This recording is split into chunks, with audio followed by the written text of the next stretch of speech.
what do we want to do, right? We want to do more. Well, to do more, there needs to be more of us. So what do we look for? We look for another us. I look for another me. And that right there, that's the first misstep. Because I'm going to tell you right now, there's only one me. Only one. Broke the mold, as they say. But if I look for another me, I'm not going to find it. But if I can find somebody who is a third of me, and then another person who is another third of me, and then another person who's another third of me, and they're all different thirds, I've used 3 people to create one me. And then that person can do the one thing that I don't like to do or that I don't want to do. And then that person can do the other thing, but they're really good at that thing anyway. So that's cool. And then this person can do the other thing. So I got 3 people to replace one me. But those 3 people have taken something off of me, something off of my plate, off of my to-do list. Welcome to DFW Grit.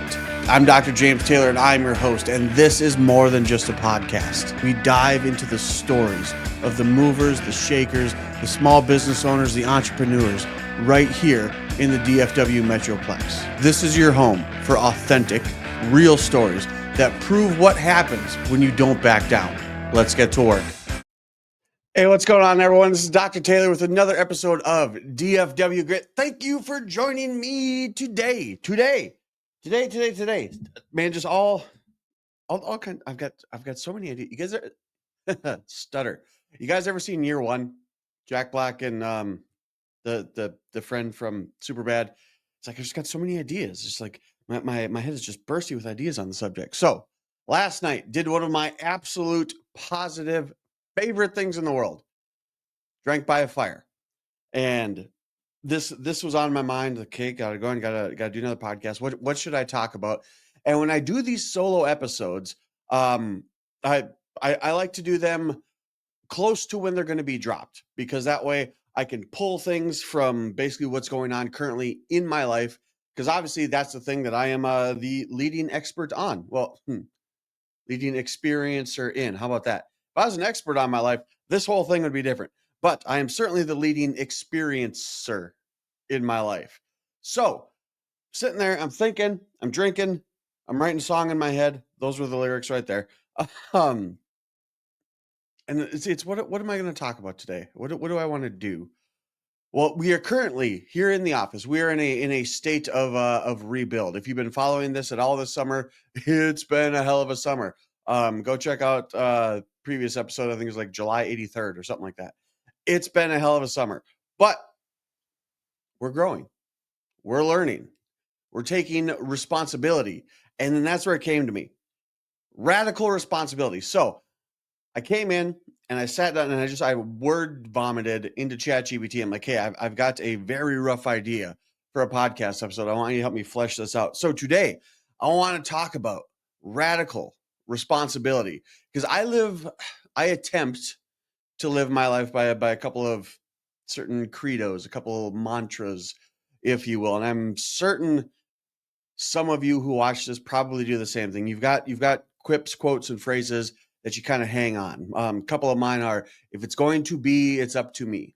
How you do anything is how you do everything. And it's that second one, how you do anything is how you do everything. That's the one that really kind of, I'll say, motivates me. That's the one that gets my feet moving, if you will. So let's talk about that, because what it does, it puts all the responsibility on me, for good or bad, for better or for worse. It puts all the responsibility on me. And it's that feeling that has driven me up until this point, and 2 points beyond this point.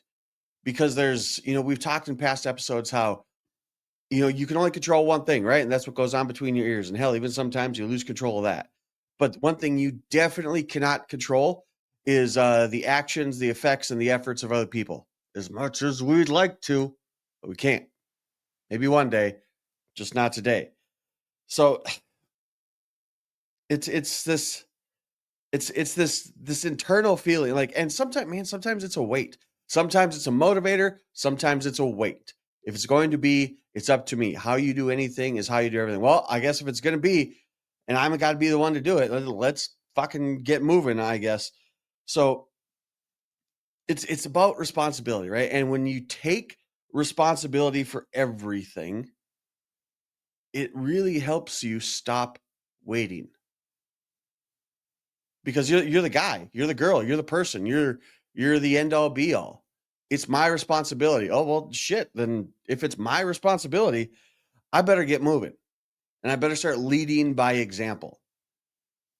And you hope beyond hope that by leading by example, the others will see this example that you're attempting to set.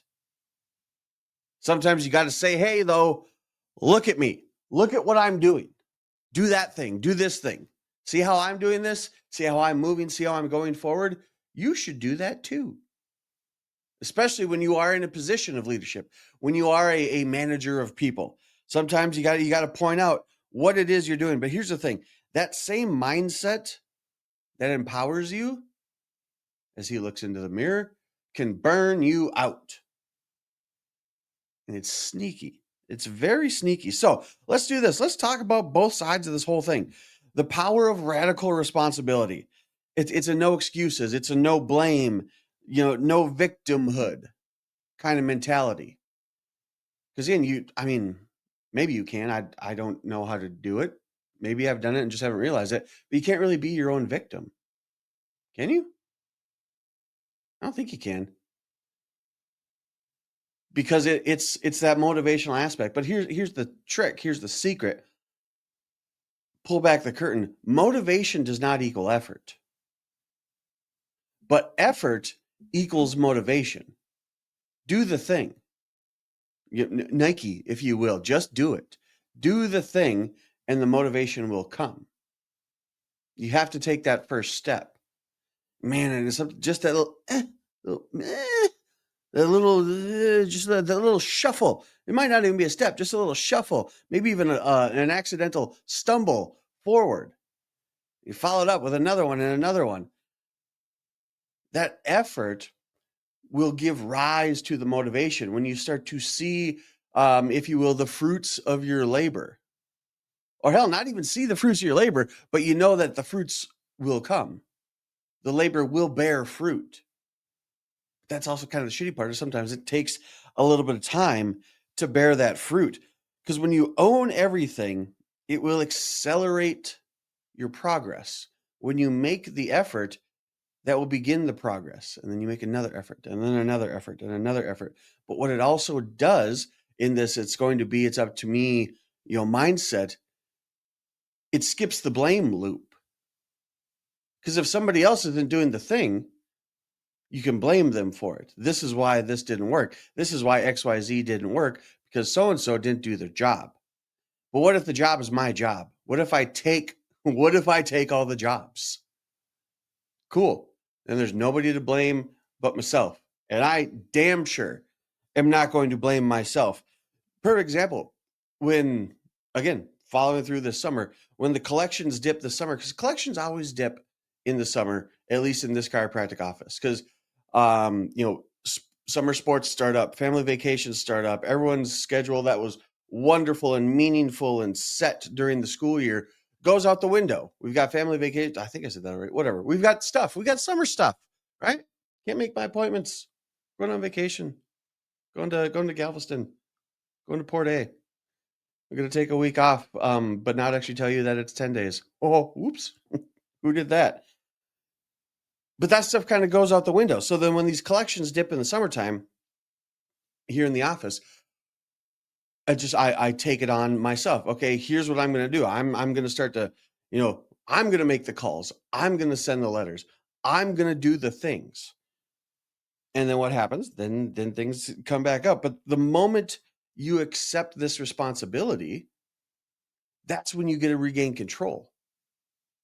Because again, if it's going to be, it's up to me. Well, hell, that's me controlling the situation. That's me reacting to the situation, deciding, hey, this is the thing that will fix it, taking control of it, and moving forward. The only way through is through. Or is it the only way out is through? It's something like that. Either way, You could say that we're going through it, but here's where this goes wrong, right?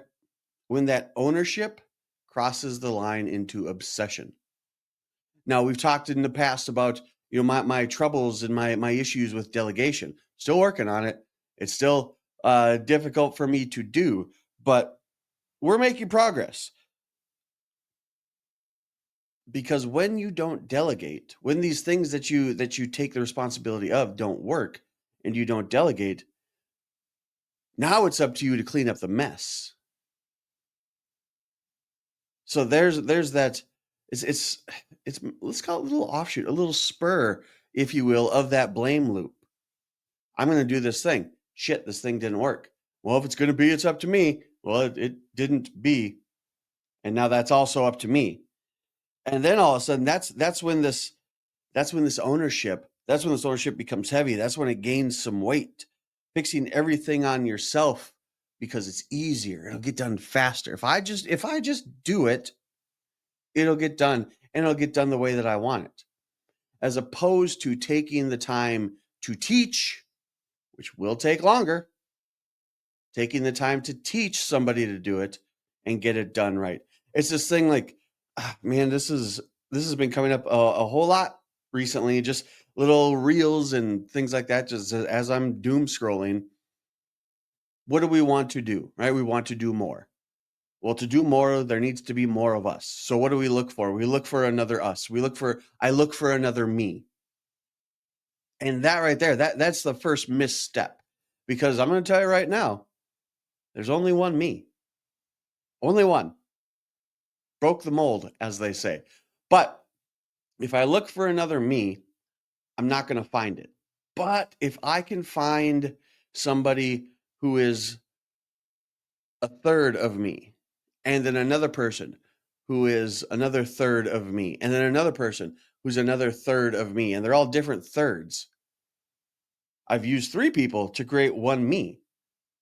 And then that person can do the one thing that I don't like to do or that I don't want to do. And then that person can do the other thing, but they're really good at that thing anyway. So that's cool. And then this person can do the other thing. So I got 3 people to replace one me. But those 3 people have taken something off of me, something off of my plate, off of my to-do list. So I realized, sometimes I realized it, sometimes I didn't. I am realizing, how about that? I am realizing that when I take all the stuff, when I do all the things, I'm protecting people from the consequences. But that also meant, to put this on the outside, that I was protecting them from their own growth. Everybody that I choose to associate with, or hell, just even more finite, everyone that I choose to employ, because it's my choice, I want them to grow. I want them to be better people. I want them to have a better outlook for life. I want them to make more money than they would somewhere else. I want them to feel better about themselves and their future. If you associate with me, that's how I want you to think. Especially if I'm the one leading you. That's the outcome I want you to expect. That your life will be better because you're associated with me. But if I take away your job and your responsibility and simply give you a paycheck for showing up, I'm taking away that growth. I mean, like we got to make mistakes to learn, right? We got to make mistakes to grow. It's one of the worst Batman movies ever. It was Batman Forever, the the one that Tim Burton did, I think, with Jim Carrey and the Riddler. If you kill him, he won't learn nothing. If you take away the responsibility, they won't learn nothing. If you take away the consequences, they won't learn nothing. Responsibility turns toxic when you stop expecting others to rise. I mean, that's the long and the short of it. So, how do you hold that standard without suffocating in it? That's kind of where I am right now. How do I hold this high standard? How do I bring people up by letting them know the things that they're doing that's not allowing them to rise? Guys, I mean, shit. Sometimes you got to say, and I say this, I was about to say, you got to say the hard things, but is it really a hard thing to say that, hey, I expected more? Like, it might make you feel bad. It's the parent thing. Like, I'm not mad. I'm just really disappointed. Like, it hurts, but at the same time, it's coming from a place of want, a place of want that I want you to grow. I want you to do better. Because if you do better, I do better. And if I do better, we do better. And if we do better, we do better. Our life gets better. So if you like if and this is hard. If I disappeared for 30 days and I put an adjusting machine in here because what is the absolute positive one thing I can do in this chiropractic office? I am the only one who can adjust. So if I put a machine in here who can adjust and who has a rapier wit and a magnetic personality, would this place still survive? And it's starting to. I will say that much because we had somebody in here before who's taking on all the responsibilities and was weighing themselves down with if it's going to be, it's up to me. They almost well shoot, they drowned themselves. They got themselves fired. But anyway, and that's come up twice now this time. But it's not about owning the thing. It's not about owning the task, right? You've got to own the system. You own the system, then you can own the outcome. If you own the task, then we get into the little micromanagey kind of stuff, right? And it just drowns everybody out. The evolution of this mindset is where most leaders get stuck, i.e., this guy. I am part of most, right? I need to own the system to own the outcome. All right. Hey, everybody. Welcome back. Now, if you're watching this on audio, you're not watching this on audio. If you're listening to this, nothing probably changed. If you're checking out the video, though, we had a wardrobe change and a battery malfunction. So let's pick up where we left off because we just got just a little bit left. We were talking about basically you got to own the system, right? Leadership comes from owning the system, not doing the system. There's a large difference between the two of them. So the evolution of this mindset, and this is currently where I am in this entire process, is this evolution standpoint. The evolution of this mindset is where most leaders get stuck. He said into the mirror. Damn it. The evolution of this mindset is where most leaders get stuck. So, what comes after this responsibility, this radical responsibility, right? How do we go from responsibility to something more like stewardship? Okay. To literally, like I said, owning the system, if you will. Now, it's not I have to fix it, it's I have to teach it, right? It's not it's my fault, it's my lesson. It goes from I can carry it all to I build others who can carry it too. Now that's an important too. Not I build others who can carry it for me. I build others who can carry it too. Because I mean, man, even God rested, right? Even Jesus rested. These are things, not the work that God and Jesus did, but the stuff that we're doing, the stuff we're trying to delegate. It's still stuff that we need to take responsibility for, right? Maybe not responsibility for carrying it, but we need to take the responsibility to make sure that it doesn't get dropped. It's like I was saying, even God rested, even Jesus delegated. Responsibility isn't about endless doing in any way, shape, or form. It's about the stewardship of what is entrusted in you, the outcome, right? So, what do we need to do? We need to just ensure the outcome. And we need to take responsibility in the outcome. But in so doing, we have a task, we have a delegate, not a delegation. We have a task, we have an opportunity, an obligation. There's the shun I was looking for. We have an obligation to teach those around us how to do these things. And not only that, I actually just had this talk with my staff this morning. Not only teach them how to do it, but show them what done right looks like. Here, I want you to do this thing. Okay, cool. They take it, they take ownership of it, they go do the thing. The thing gets done, it gets checked off, the box gets checked. You go and you check on that thing. It's not done right. It's not done how you would have it done. Well, why not? Because you didn't do the whole thing. You gave them the task, but then you didn't show them what done actually looks like. They did it. They did it because he told them to do it.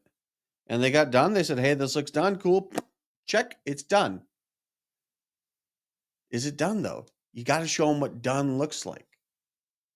That's where that stewardship comes in again. That's where that lesson teaching comes in again. So, radical responsibility absolutely built me, because we talked in the beginning about how I took control, if you will, of everything. And I'll tell you what, it damn near almost buried me. We talked about the flood. We talked about all the staff shifting that we've had going on.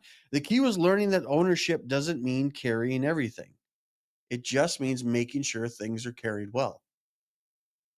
And hell, I mean, this battery malfunction, this wardrobe change came at a perfect time, because this is the perfect thing to be wearing when we're closing this stuff out. So, if this resonated with you in any way, shape, or form, if this is something you're going through, if you want to reach out, I mean, hey, how are you handling this, Dr. Taylor? I've got this kind of thing going on. By all means, slide into our DMs, or shoot, share these clips and these episodes with people that you think will take something from it, because I say this at the end of damn near every episode. The goal of this whole thing is that you will learn more here by accident than elsewhere by design. And sometimes those accidental things that you learn come from my accidents. Learn from me. That's what this thing is for. So I will catch you on the next episode of DFW Grit. As always, like I said, like, share, follow, and I'll see you on the next one.